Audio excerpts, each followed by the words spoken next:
The following podcast is a Dear Media production.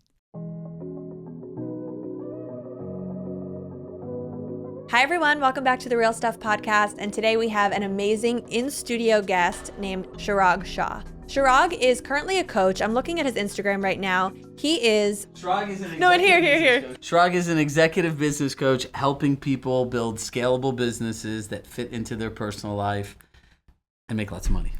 Thank you. There you go. He just introduced himself to you, and as you will see in this interview, he's sitting next to me in person, and we had a great conversation. Part of the reason I wanted to bring him on is because over the past couple months, I've gotten to know him pretty well, as he is one of my coaching clients. You guys might know that I offer one-on-one coaching and consulting services for people.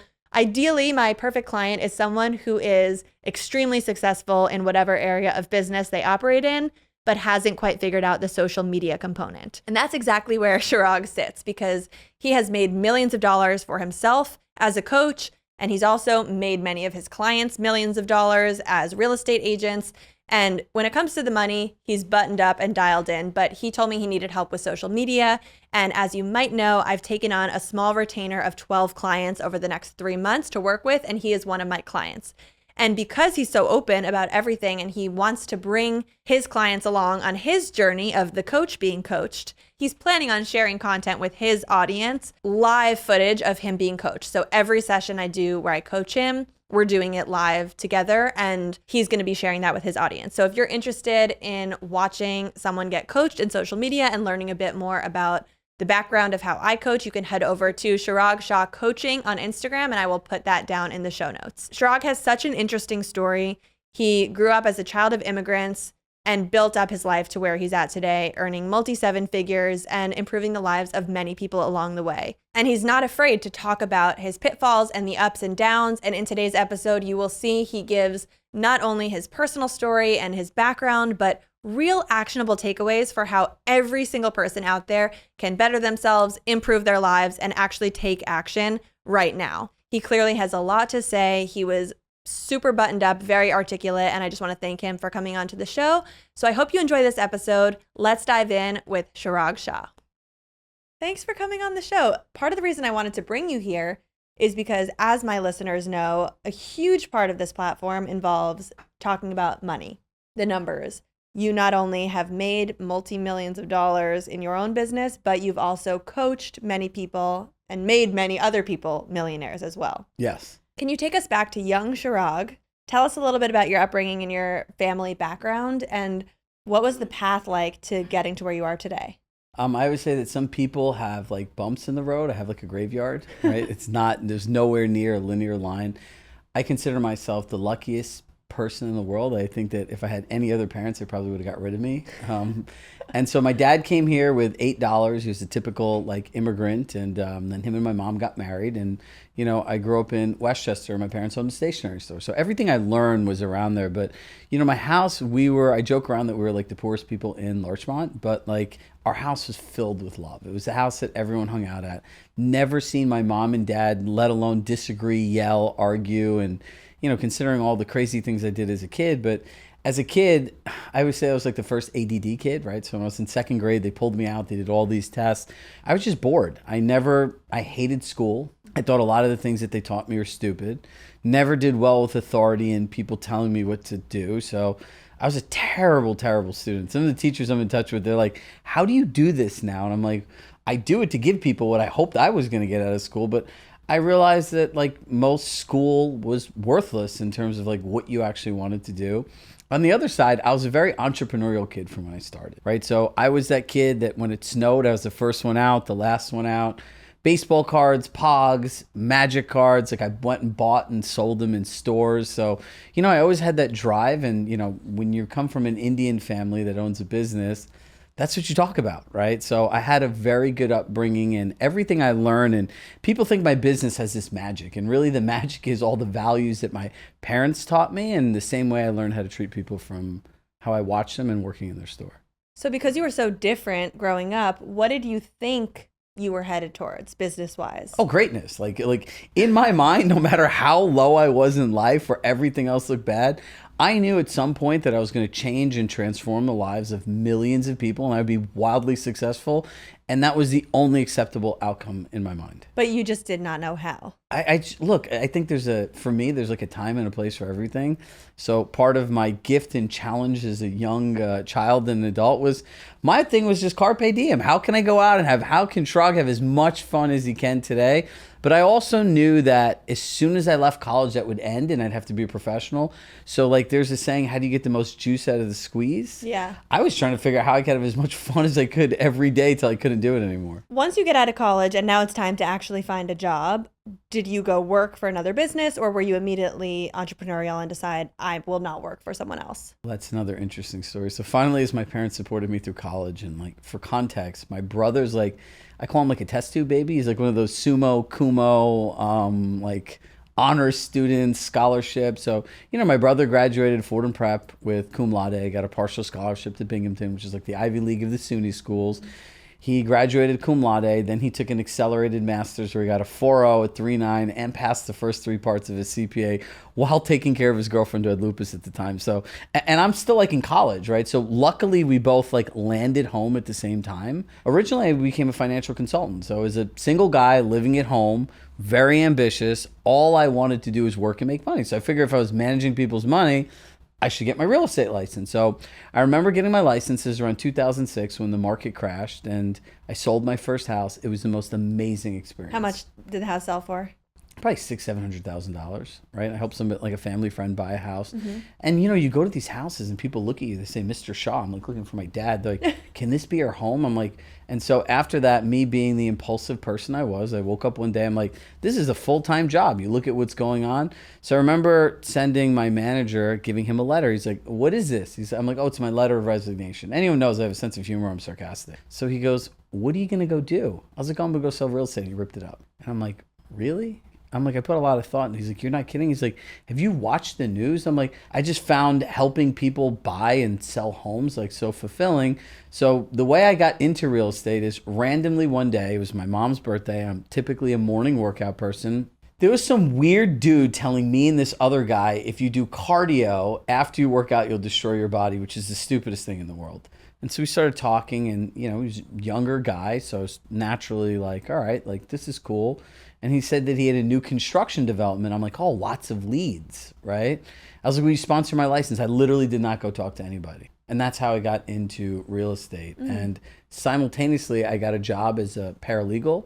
And I told the gentleman, like, really nicely, like, as long as it doesn't interfere with my business, I'm a smart, savvy person. But I figured that if I could learn how to do everyone else's job, like, my clients wouldn't get ripped off. So that was my beginning. So when you're in these early days of working in real estate, you get your license, you hear about this development, and I'm assuming you ended up selling some of the homes in the development. The interesting part is the first day I went, and this was literally my training in real estate and a big driver of why I do what I do today.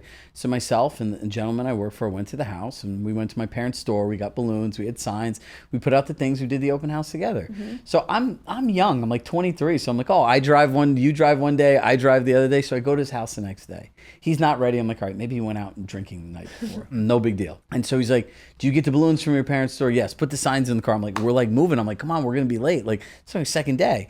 And I'm like, hurry up. He's like, no, I'm not coming. I'm like, what do you mean you're not coming? I'm like, well, what the hell do I do? He's like, remember how we pointed the arrows to the house? I'm like, yeah. He goes, put the signs there, put a balloon on. Then I'm like, well, what else do I do? He goes, show them the house, and if they don't buy it, sell them something else. And that was how I got thrown into real estate. What do you mean, sell them what? Exactly. Like that's my point. So he's like, well, there's an MLS. And I'm like, what the hell is an MLS, right? Like MLS, Major League Soccer. Like I didn't know. So I've been on this quest, and like within like my first like several months, like right when I started real estate, I got a credit card at $2,000 and I got my first coach for $1,000. If I didn't sell something in 2 months, it'd be broke. Wait, can you explain MLS? MLS is like just pretty much just think about it as like a warehouse of everyone's house that's on the market. So it's like a centralized portal for real estate agents where if you're in Miami and you're looking for a 3-bedroom house between 1.5 million, the realtor will look on that database, and all these other websites like Zillow and Trulia and Redfin, they all get feeds from the MLS, and that's how the listings end up on their website. What does this stand for? Master listing site? Multiple listing service. Got it. Okay. So it's nothing to do with soccer. No. It's going to be very confusing with all these acronyms. That is very confusing. So you get this job, you hire a coach. At what point are you like, this is paying off and I'm not going to be broke? Well, I worked a year with the gentleman. I did a lot, like anywhere I go, I'm a builder, right? So I'll treat everything as if it's my own. That's just the way I was raised with the small business mentality. So we ended up partnering, and that did not go well. We rented a space.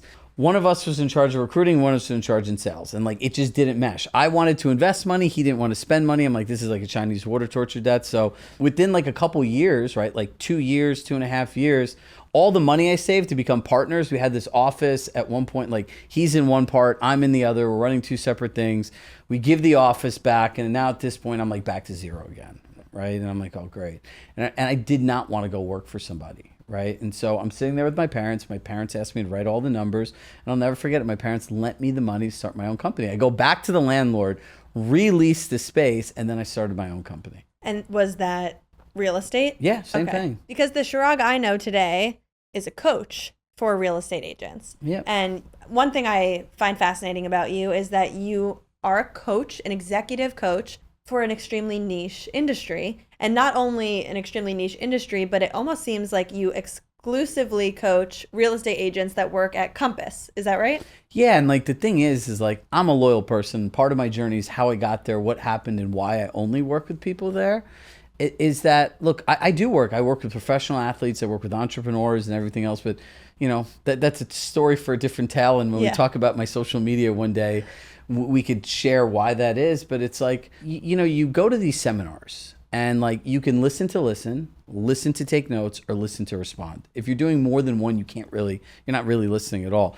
So I kept paying for things, and I'd show up places with these blank workbooks, and every time in my mind, I'm not paying for the flight, I'm paying for the destination. So I'm like trying to compete with these big brands, thinking I'm going to learn all this stuff. I can't ever get down what the person says. Just to be clear, this is you taking courses to learn how to become a better real estate agent. Yeah. I've been paying for coaches my entire life. So I've been in business now like 19, almost 20 years. I have 19, 20 years paying for coaches. I've spent millions of dollars on just personal and professional development. I believe in life, you get to this point, there is no reason to pay in time when you can invest in money if you have the resources. At this point, you were hiring coaches to become a better real estate agent. But at some point, you realize, I think I'm actually better to coach. Well, my mom used to say that if collecting people's problems was a job, I'd be the richest person in the world, because I just want to help people, right? Like it's in my DNA. People joke around that when I was a kid, like the first words that came out of my mouth were like, how can I help you, right? So, you know, then I started teaching people, right? Like even in the coaching group I was in, I was teaching people technology. Like if you type my name in, Chirag Shah Realtor, I was making YouTube videos in 2011. I made my first real estate course way too early called Real Estate Video Magic, how people make things. So I was constantly trying to find things. But what I realized is no matter how much money I made selling houses, at the end of the year, it felt empty. And I knew that there was a different purpose. It's like you just feel it, right? So then somewhere in like the mid 2015, 16, a buddy of mine asked me, do I want to chair the Young Professionals Network at our local MLS, right? Had 12 members. Even the CEO at the time goes, we're doing this because the National Association of Realtors is forcing us, but we're not giving you resources. And I was like, I'm going to teach the classes myself. So every week I taught a class. You'll learn one new thing to make money that you can use today. And we grew from 12 to over 1,000 people. Then I started teaching nationally at other conferences and places. And then shortly after that, I had a business partner, and they approached him. And subsequently, we got into conversations with Compass, and Compass bought my company. And I told them at the time, the only way I'm going to leave selling real estate is if I can be a coach. So they literally, I didn't know this at the time, they made a job for me as the director of coaching and training. At Compass. At Compass. Wow. Someone who spent, as you said, millions of dollars on personal development and coaching for yourself. What would you say has made the best coach for you? Well, I think a couple different things, right? Number one, you want somebody that lives their message. You're not going to go to a gym and hire an out-of-shape personal trainer or a nutritionalist, right? Another person that there's living your message, and then there's finding somebody that's already at the destination that you want to go, right? So if I was hiring somebody for social media, I would look at, what do I want my social media to look like, right? Like, is it somebody that's platform specific, multiple platform, somebody that's achieved what you want to do? Those people make the best coaches, right? And then the third quality I found is, are they somebody that's going to ask me more questions, right? Like, so you go to coaching for a solution. It's like, I don't know how to do this. Well, what do you think you should do? Well, if I knew what to do, I wouldn't fucking be calling you, right? Like, it makes no sense. So like, is it somebody that understands like when to give me a fish and when to teach me how to fish, right? Have you thought of who you're going to hire for social media coaching? Yeah, you. See you soon. Yeah. If you follow him on social media, he will, correct me if I'm wrong, you will be posting about the I'm going to experience. post all this stuff because the reason I want to do that is this, right? There's this stupid fucking complex that's created in this personal development world that like the person on the stage is here and everybody else is here. Well, the reality is every person on stage is the one sitting on the seat, and people think coaches are perfect, right? Like people think I'm perfect in every different way, which could be the farthest from the case. So I want people to see that like I live my message, I practice what I preach, and I also think it'll be fun, like because I rip through people's stuff all the time. That's what people are paying me to do. To watch somebody do it with me and to do it with dignity and grace and not be combative, right? Where it's like I know a lot about this. I built like a local media brand that had 20,000 followers and all of these different things. But like part of hiring coaches is allowing people to A, share their expertise, B, going in with blind faith, right? So whatever you tell me to do, I always say that I even one of my coaches who like literally did Tony Robbins' book launch, she invited me to her wedding. Like we became great friends. And I always asked her like, why am I like one of the few or 3 people on earth you'll still do coaching with? She's like, you never ask why, you just want to know what. You do everything I say and you have the craziest fucking ideas I've ever met. You have no idea how to get there, but when I look in your eyes, you're 100% convinced if it's already happened, and it always does. Coaching is this really unique aspect. Like I tell people all the time, like if you want to defend your ideas, like you don't need to burn your money in a garbage can. Like I don't want that kind of stuff. Like keep your money, right? Like if you can listen, follow directions, and follow through, it'll work great for you. Is that kind of the approach you take when you're coaching people? Well, I believe in this 80-20 concept, right? 80% of coaching is my value proposition. It's my past experience, my systems, the materials we have, and all that stuff a coach has. 20% for somebody is your goals, your expectations, your unique situations, your past disappointments, your concerns, like really what your vision and dream is. And I always say, here's the difference between good and great coaches. Good coaches will try to get you to conform your unique 20% to their 80% system. The way that I look at it is my job to tailor my 80% to your 20 so that you feel that the coaching program was made for you, because that's what it should feel like. And how do you do that when you're coaching multiple people at once? Oh, it's simple. Like it's a framework, right? So everything you have, like I always look for 4 things, right? The first one, is it profitable? Like, do I know it works? Is the process that I'm sharing repeatable? Are the outcomes predictable? And is it scalable through other people, right? Like that's like the quadrant of success. And so like when we do things, if I come up with like crazy ideas, like I came up with this idea one day in the shower, I'm like, you know, when I used to sell houses to people, like a lot of the clients I had were coming out of New York City with families. So one thing I noticed was, you know, when you live in a 750 square foot apartment, and I remember this one gentleman, it was him, his wife, and 2 daughters. And they saw this 3-bed, 1.5 bathroom house. And they're like, this is great. And I'm like going back and forth to them like, all right, listen, I don't think you should buy this house. They're like, do you know how much more space this is? And like the guy was like, listen, I want this house. I go, let me ask you a question. There's 3 women here and you. How many people have to take a shower between 7 and 8:30 in the morning? I go, you guys will all hate each other.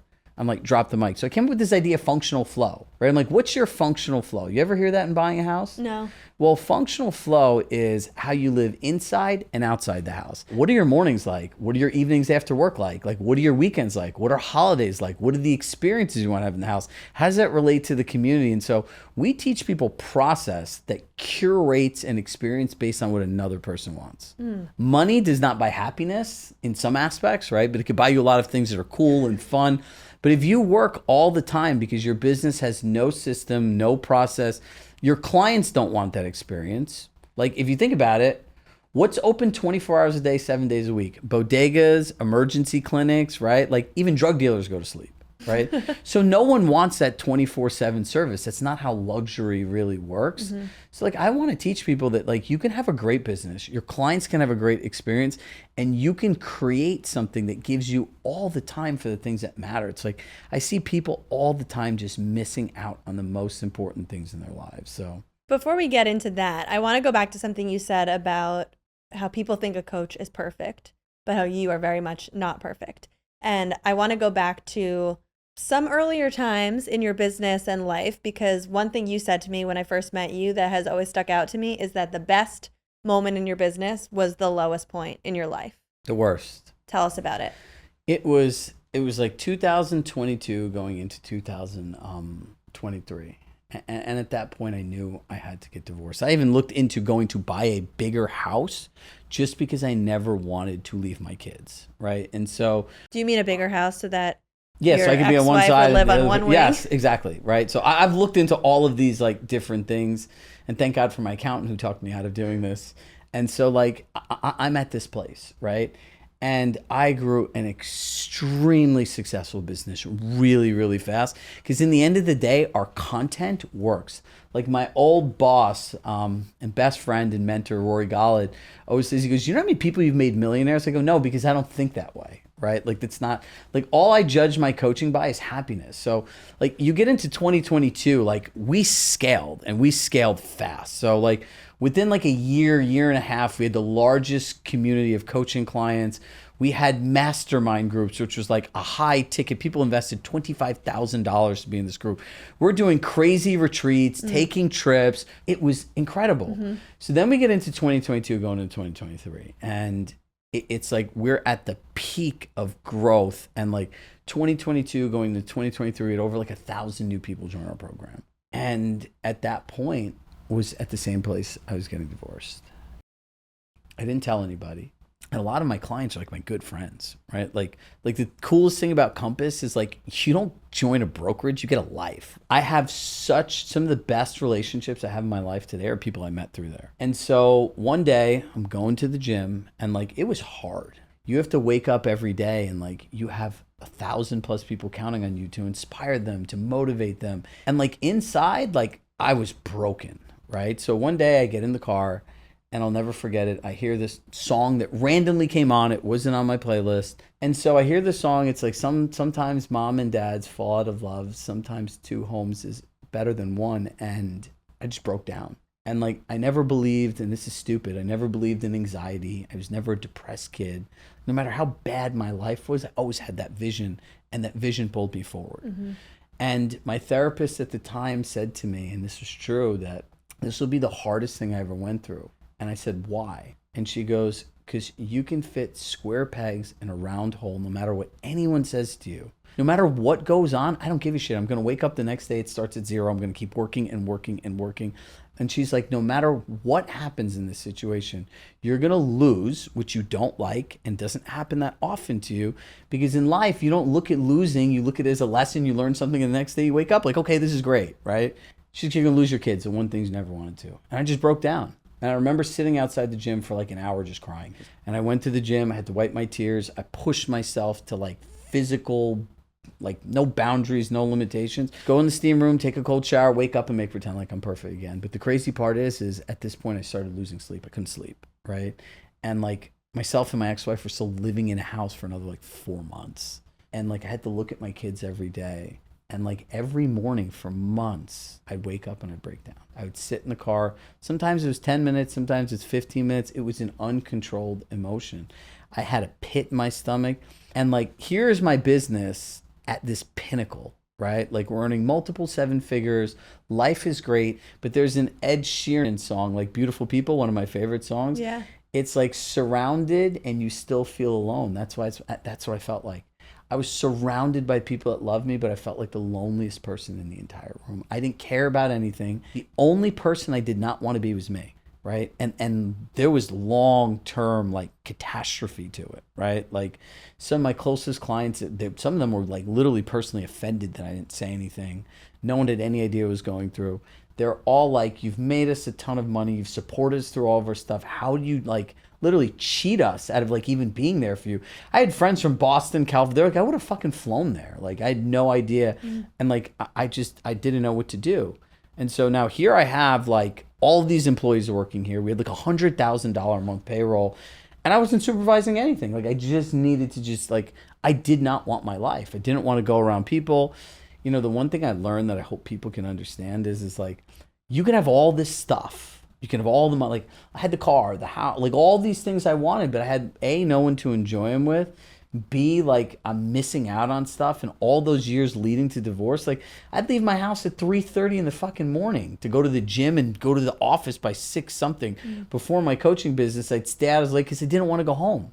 So I missed all of this time with my kids. This begs the question, do you feel like your relationship falling apart and family life falling apart came on the back of you rising and spending more hours at work and being physically and maybe emotionally unavailable to them?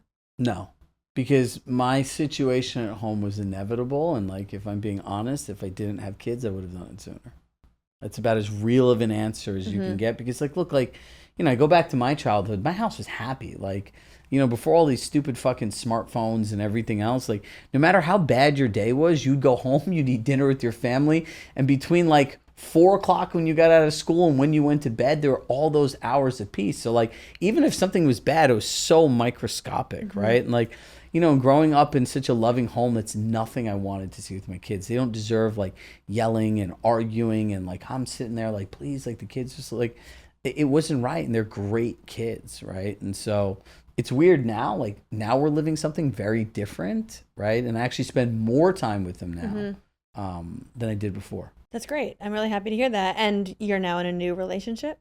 I'm in a great relationship, and both my kids live with us. Oh, right? great. And it's like, you know, there's like a lot of things I ever thought was possible, but like I've never had the best of luck of relationships in my life. So I just got to a place that like, look, you can be blessed with so many things, but I don't think everyone's blessed with everything. And like, I just thought, I'm like, this kind of connection and love is just something that's not possible for me, and I can accept it. Maybe my purpose in the world is to build the world for everybody else, or build a world that everyone could be themselves in. Every good story, I would say, you know, think of any Disney movie you love, it goes up, up, up, it all comes crashing down, and then we sort of net out somewhere sane in the middle, and it has, you know, a decent ending. And you're nowhere near the end of your story, obviously. But you did come back from this major downfall and wind up on top again.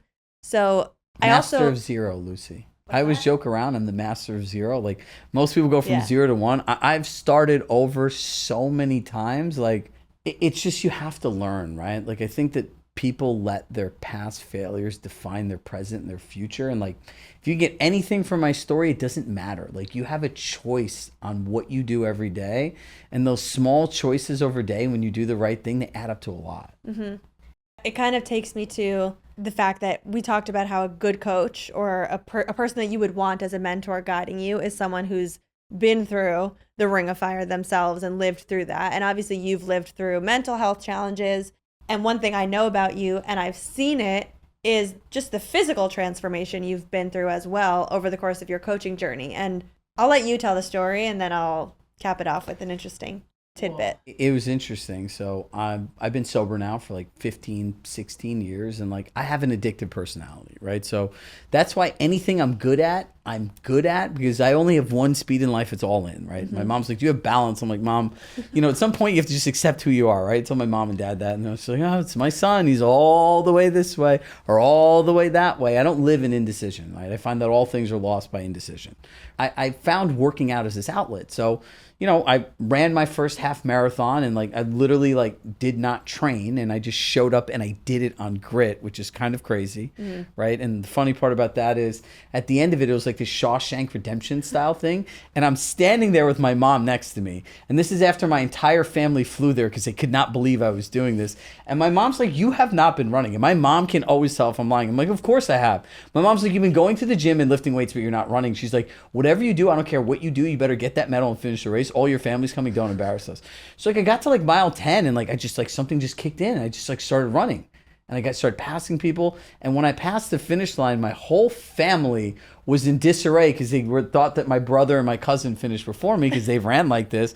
And I remember sitting there, I'm like, this is like the greatest moment in the world. And like, I found peace again, right? Like I don't need to party, I don't need to do this stuff. I found it in exercise. So one day I'm going to my office, and there's like a loading dock in the back parking lot. And I'll never forget this. There's a woman that had 5 kids in the car, and she's probably like 4 or 5 car lengths ahead of me. So I had like decent distance. whatever she was doing, like a car was beeping, she slams her Suburban. I had like a little Audi, like a little 4-door Audi. And I had actually an Acura TSX at the time. And she slams into my car, pushes it back like many, many yards. And then all of a sudden I had this weird thing in my back that nobody could diagnose. I went from like doing CrossFit 6 times a week, running 2 to 3 miles a day, 7 days a week, to being able to do nothing. Oh. So like I threw myself the illest fucking pity party you've ever seen in your life. I was every day that you go to Stop and Shop, they had these things. They don't have them anymore. It's kind of terrible, but good for me. Is they had these chocolate chip cookies. They were $1. They were soft. I would get a glass of milk like this every night. I would eat the entire little 6 cookies. I drink the milk before bed. That's really bad.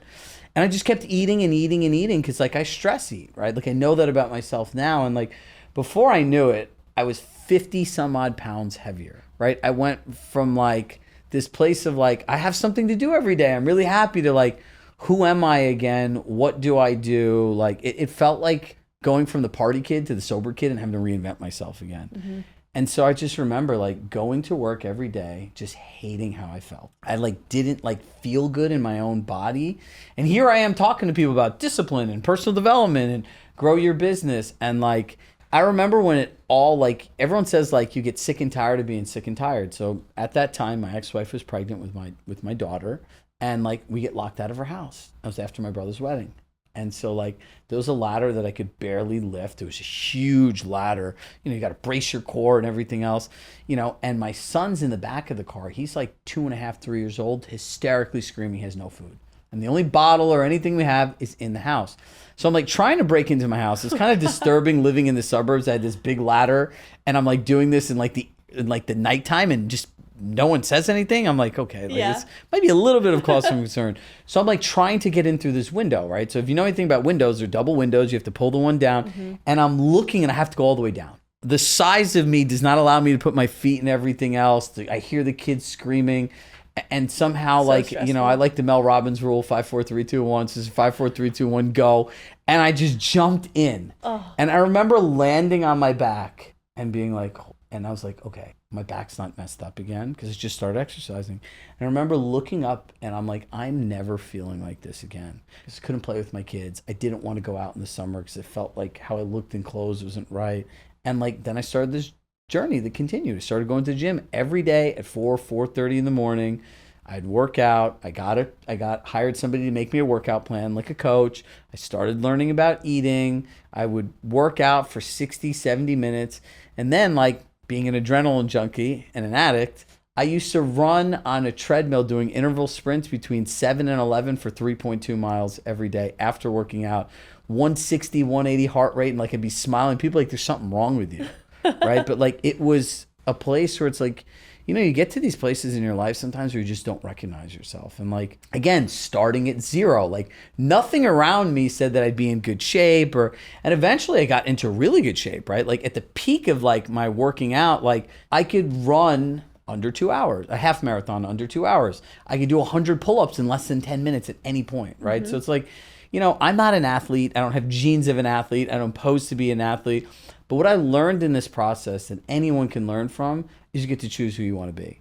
And the thing I love most about working out is it's the only place that I can really think of where you can push outside of your comfort zone by choice every day. So in my mind, the hardest thing I can do is mentally break myself in a gym, do 1, 2, 3 more reps. And that's like program me that when life gets hard, I'm like, okay, I know how to deal with this. I feel like plenty of people don't like something about themselves, whether it's the place they're at with work or the way they feel in their body, but it's actually getting to that next step of, okay, I'm now committing to doing XYZ every day to change my situation. That becomes the problem for people and they just kind of can't get past that hurdle. Do you think it's just an innate quality in you where, you know, as you said, you always want to improve yourself, you always want to be the best, you will fit that square into the round Problem hole? Proliferation. That's what it is. I haven't exercised. I want to be better. Now, all of a sudden, like, I'll go through 2 parts of this. One is overlays, right? So like an overlay is an additional condition on top of what's required. Like the simplest thing is like, Most loans get sold to Fannie Mae and Freddie Mac, and they say you need 3 active trade lines, and all 3 of them you can be an authorized user. You go to Chase Bank, this is what it used to be like, an authorized user doesn't count. It's an additional condition that's often required. So as humans, we put overlays on ourselves all the time, right? So what we end up doing is saying, okay, I have not done anything. And they get these crazy goals in their head. I'm like, goals are such a specific, measurable thing. Most goals are annual. And does people know how to break an annual goal down to a quarterly goal, a monthly goal, a weekly goal, a daily goal? No, because it's a learned skill, so it's unrealistic, right? Then the second thing is like, now I want to get in shape. I need a trainer. I need this. I need a gym. And I'm like, dude, tomorrow, here's what I want you to do. Go do 3 minutes of burpees and tell me if you even made it to 3 minutes. Because if you do 3 minutes of burpees, I don't care what kind. Do you feel like you're going to die? So my concept with people is activity over outcome when you're starting something new. Just commit to the activity.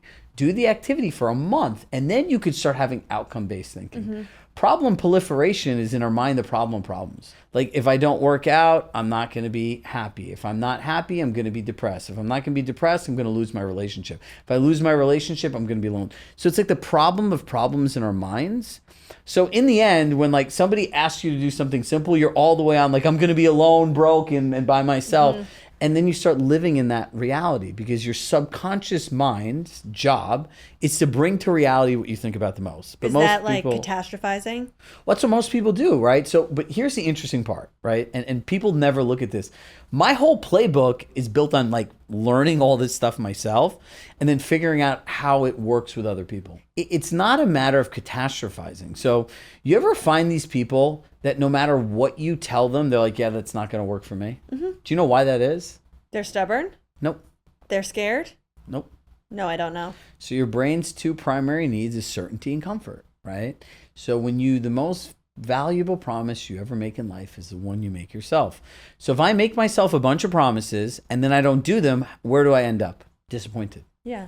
So if my brain is programmed for certainty, like I know the outcome and being comfortable, why would my brain ever tell me to do something that I know I'm going to disappoint myself? So just, they don't do it. Right. So that's where we came up with this whole activity over outcome, right? Like you have to own your mind or your mind will own you.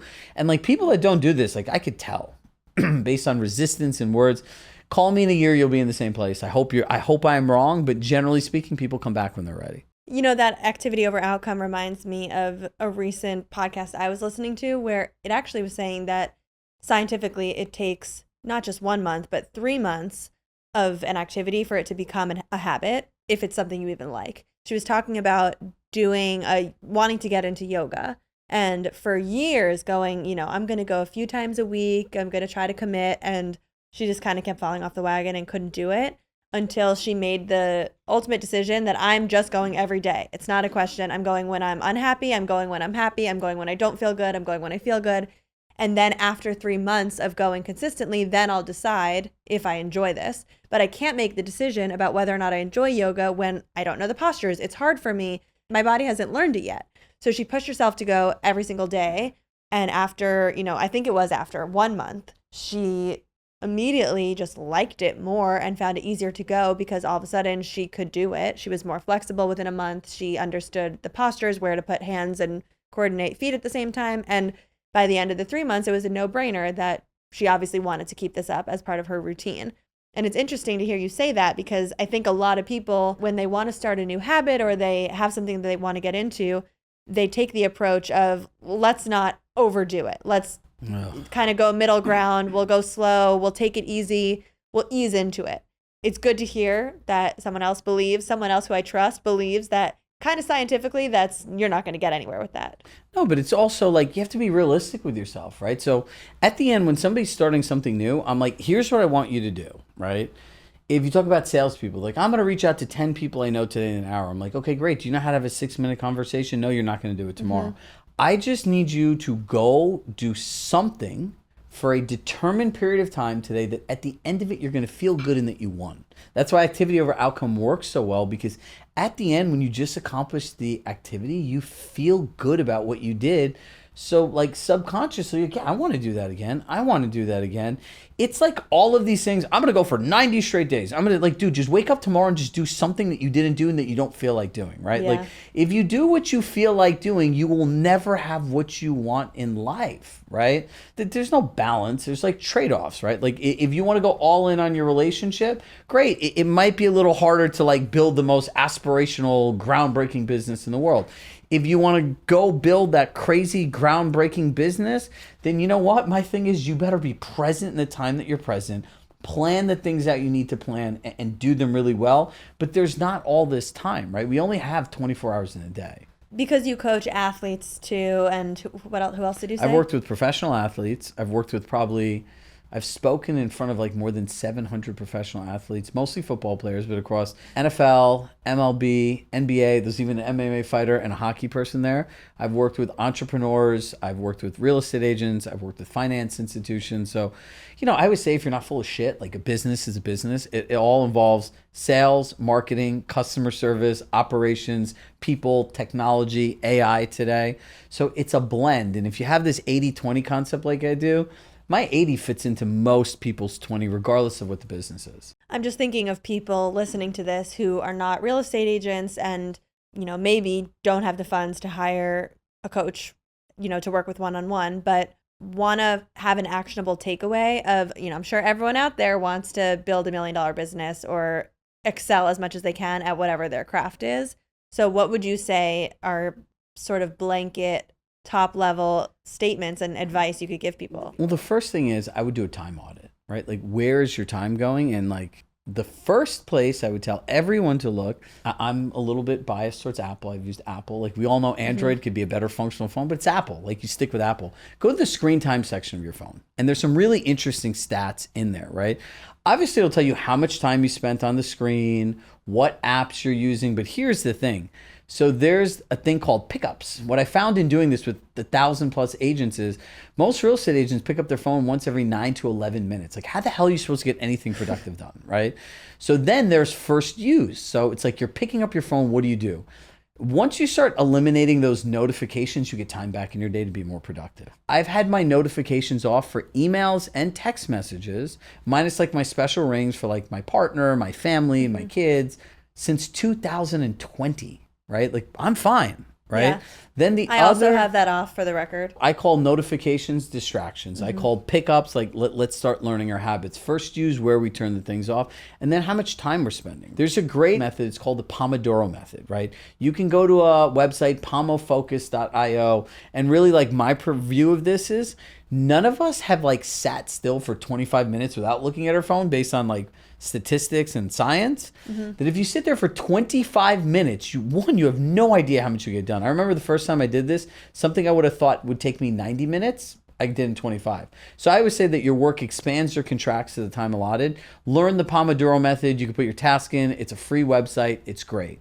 The other thing is you need to learn how to plan. Right? I would say that life is just one big project management. Jesse Itzler has this amazing thing called the Big Ass Calendar Club. And right now I saw in my inbox today, there's like I'm not an affiliate or anything like that, but you can get one for the rest of the year. It's a huge calendar and you buy the sticky notes. Each one is like a different category of life and you plan out your entire year. And what I've learned in doing this is there is so much juice you can get out of the squeeze in life. I remember the first time I did it, I'm like, hold on, look at all of this stuff in here, right? So if you're not planned and purposeful and control your time, that means something else controls you. Whether it's your phone or social media or friends or drama or work, like if you can be laser focused, the most two important things you have are your morning routine, your evening routine. And the evening routine is more important than the morning routine, right? You need your body works on a circadian rhythm, right? So like you have to go to sleep and wake up at the same time. If not, your body's all like scientifically out of whack, right? But I would say the nighttime is a good place to prepare for the next day, right? So I'm weird with time. I figured out when I was going to the gym in the morning, it would take me 22 to 27 extra minutes in the morning if I didn't pack my bag and put it in my car the night before, because like I'm just not conscious, right? Yeah. The other thing is like at nighttime, I would say it's like wind down and have a ritual. The nighttime, what people don't realize is the best place to like reprogram your mind, right? Because you dream about what you think about. So I've had a lot of like 80% of my clients are women. And a lot of them are high achievers. Most of my individual clients, or all of my individual clients, all generally earn $1 million+ a year. But some of them had imposter syndrome. Some of them don't feel comfortable. Some of them think it's all going to go bad. So we literally have to reprogram their mind. And I call this, and anyone can do this, it's called the I am statement, right? Most people, gratitude solves everything, right? I had a buddy of mine who's getting divorced and like everything else is going well and he was so focused on it and he was depressed. And I've never known him like this. And we've known each other since we're 12, right? I told him to write this thing. And like, he was like an athlete in high school and in college. He called me up. He's like, yo, this shit's fucking crazy. It actually works. I'm like, yeah, no shit, dude. It's based on science, right? He's like, dude, I don't understand it. I've been doing this for a week. I feel better. So what really, was he doing? Literally, I will tell everyone so you can do it. So it's an I am statement, right? So like, if you feel that like you're an imposter, you could write I am and write all the things you have. I tell people, if it's like besides like talking to your partner or your spouse, saying goodnight, this needs to be the last thing before you go to bed, right? Read the thing 3 to 5 times. You're programming your mind. At night, your brain will think about it, dream about it. And then here's the key. When you wake up in the morning, the number one reason you're tired is because you're dehydrated. Drink water and read that thing 3 to 5 more times. You can do this for a week, 2 weeks, at most a month, like it goes away. Oh, right? wow. And so we've literally, and like, I'm not a doctor, I'm not a psychologist. I just know with people this works, right? Then there's another one that you can do. I call this a 10-minute like personal or professional plan, right? It's like what you measure can grow. If you're an entrepreneur and you're in sales, right? So you ask yourself these 3 questions every day. What income producing activities I do today? Like what did I do for my future self down the road and my family that's saying, hey, I need you to do something. Yeah. So like we have clients, right? And we can provide a great service.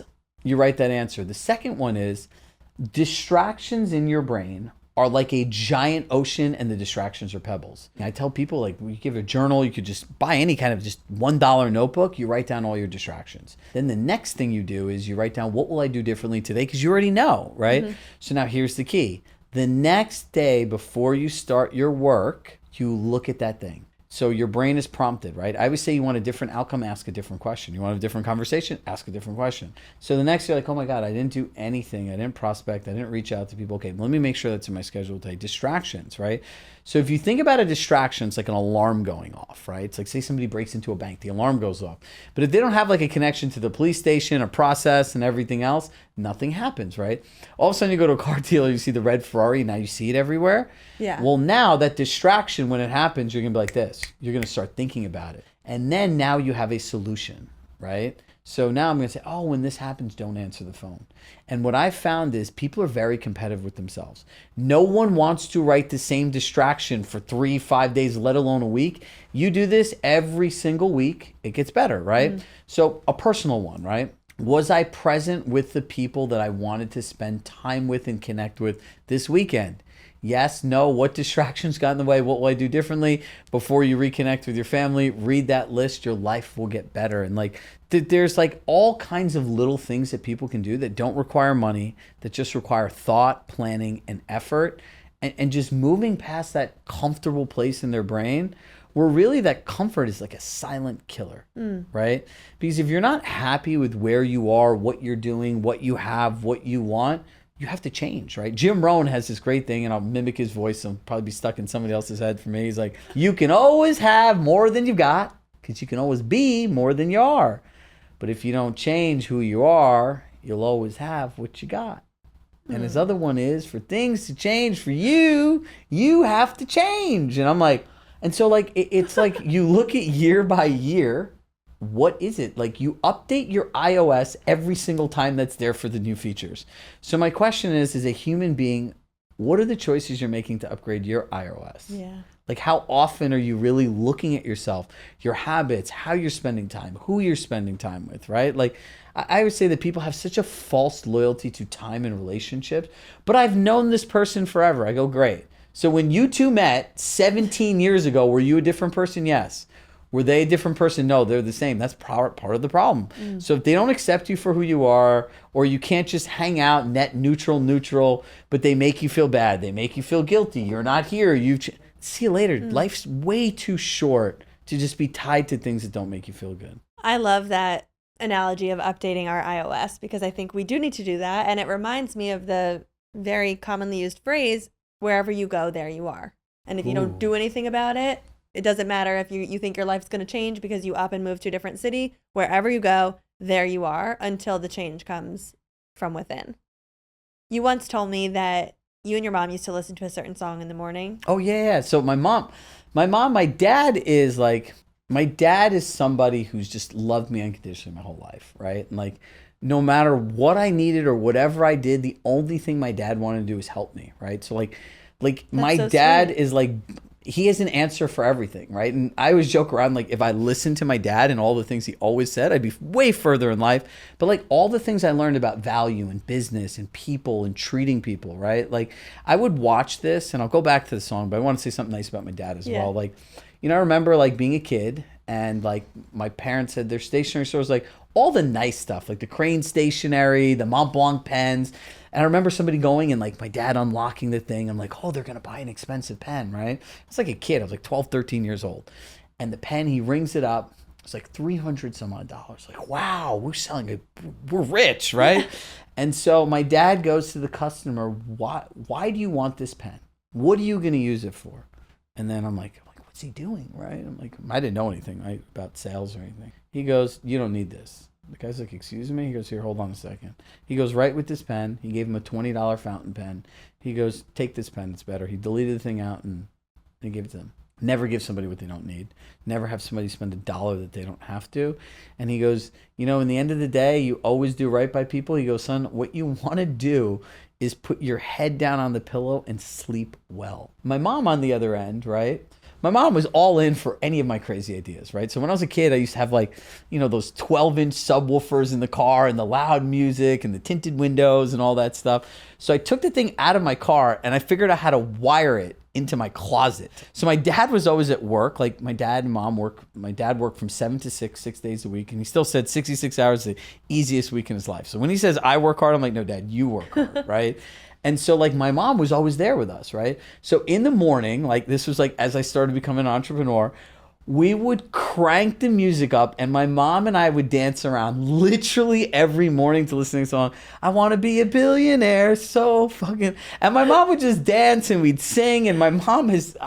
If my parents had $1 for every time I shared this crazy vision that's now happening, like they would always listen. They'd always say, they never said, no, you can't do this, it's not that. Like my mom dreamed with me to dreaming to like no end. So it's like, you know, when I think about that now today, it's like I go back to that and like this is the best time of my life. Like in terms of like family, it's like my brother was home, I was normal, not going out and doing all this crazy shit. And my mom and dad still say it was like the best time of their lives. Like on Monday nights we'd watch 24 Hours and 24 and then Prison Break, and like it was just an amazing time. But like, you know, for anyone that's a parent there, like we didn't have all this stuff, right? Like I didn't own a pair of jeans that cost $100 till I was 37 years old, right? Like I would go because like, you know, where I grew up, my friends' parents were like lawyers and in finance, and like we lived in Larchmont, and like to get something at Abercrombie and Fitch, I'd have to go to like the clearance rack, right? Like I remember when I started working at Compass and I went to New York City and I'm like, holy Jesus. I was joking around, I went up to my boss, I'm like, dude, you owe me money. And like, you see him, dude looks like he came out of really good looking guy. Looks like he came out of a runway catalog with the fashion. He's like, owe you money? And I'm like, yeah. I'm like, and he looked at me. He's like, dude, you're serious? I'm like, I'm dead fucking serious. He's like, dude, we pay you a lot of money. I'm like, I go, yeah, but one, like, I'm an entrepreneur. Like, dude, do you know how much money comes out in taxes? Like, he's like looking at me like, and he's like, what do I owe you money for? I go, I look like a suburban dad that came from Westchester. You look like somebody that came out of a runway catalog. I need money for a new wardrobe. He's like, dude, you're insane. But like, you know, you start learning throughout time about things, but like I never ever really forgot what it felt like not to have. But now as I'm older, I realize that all those things didn't matter. And anyone that's a parent there, you know how kids spell love? Attention, presence. You don't need anything extravagant to like have a great relationship and have your kids have a great childhood. Like so many people, like, you know, you go to these other countries and you notice like people are really happy and they're in like little villages, right? I remember Brendan Bouchard talking at a conference one time, right? And he's like, one of my fondest memories was he was talking about like being in his living room and like we do this indoor camping thing and my parents had all the lights out and we used candles. It was the coolest thing. And like, he's like, yeah, as an adult, I figured out it's because my parents had no money and the electricity got shut off, right? But they didn't know that, right? So kids can be kids if you allow them to. Yeah. Last question, just about money mindset. Coming from immigrant parents where your dad had $8 when he gets here and they run this little mom and pop stationery store. And then you transition to a multi-million-dollar business. I'm curious how your money mindset has shifted, if at all, and if you've been able to really adopt the mentality that you today are a millionaire and money flows to you easily. I've always thought that though, right? I'm delusionally optimistic in this. I was broke, almost bankrupt and stuff. And I'm like, I'm gonna be rich. And some of my friends at the time, they're like, what's wrong with you? I'm like, nothing. There's absolutely nothing wrong. I think everything is fine. I think look, the world is not short of I think people are way more capable than they ever give themselves credit for. The world is filled for any individual of endless possibilities and opportunities are everywhere, right? So it's if you ask me what my money mindset is, it's look, if I could say this to anybody in the most direct way, I'd be like, dude, if you're willing to spend money on all this other shit, clothes, vacations, just stuff, bags, shoes, trips, dinners, and you're not spending money on yourself, that's the first thing to fix to have a money mindset, right? It's not about let's save more money, let's do more stuff. But if you don't feel that you're your greatest investment and worth every single dollar you put in themselves, well, that means you need to hold the mirror this way and ask yourself, what promises are you not keeping to yourself that you're so afraid, right?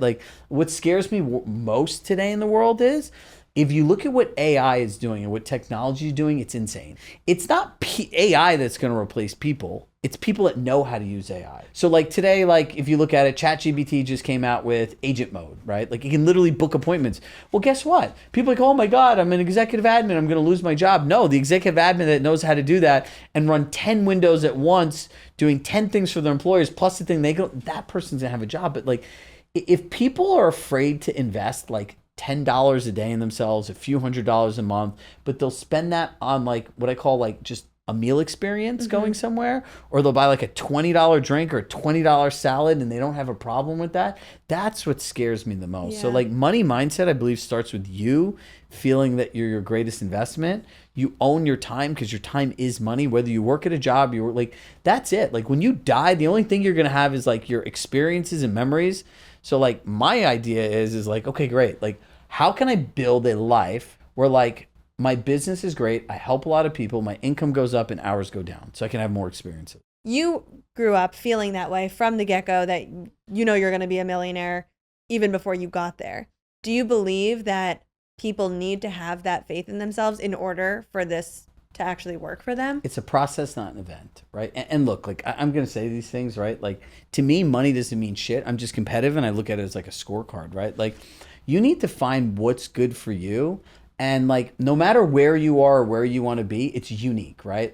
There's I would say that success is not a destination. Success is being happy and fulfilled in your personal and professional life, and it's different for everybody. So for anyone that's starting that, I would go back to that exercise we talked about earlier about if you don't have anything, start writing down and saying out loud as if it already happened, because you can actually reprogram your mind to believe it. And then just like with the car, right? When you go see that car for the first time, now you're training your brain to look for the people, places, and opportunities that will help support that vision. And the more belief you have in it, the more these things will end up in your lives. It's crazy. I could tell you 100 different stories in my life, how the worst things led to the best things and the weirdest things led up. It's like the Green Day song. It's something unpredictable, but in the end it's right. I hope you had the time of your life. Yeah, exactly. Yep.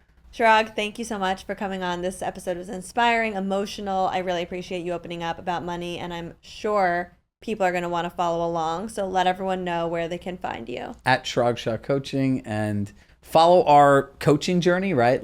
There are a lot of people, to your thing, that might not have money for a coach, but I'm a coach, so I'm going to operationalize what we talk about. But look, my wish to everybody is if one person takes something from here and sends me a message that their life got better, that's the fuel to what we do. And that's my sincere hope. Thank you. And this is CHIRAGSHAH.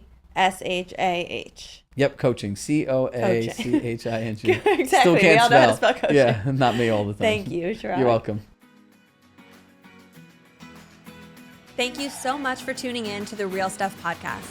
If you're liking the show, please head over to Apple or Spotify and leave us a written review. If you're watching on YouTube, drop a comment down below and join in the conversation.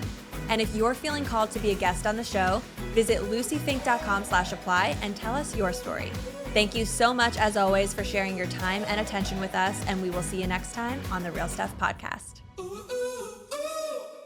Please note that this episode may contain paid endorsements and advertisements for products and services. Individuals on the show may have a direct or indirect financial interest in products or services referred to in this episode.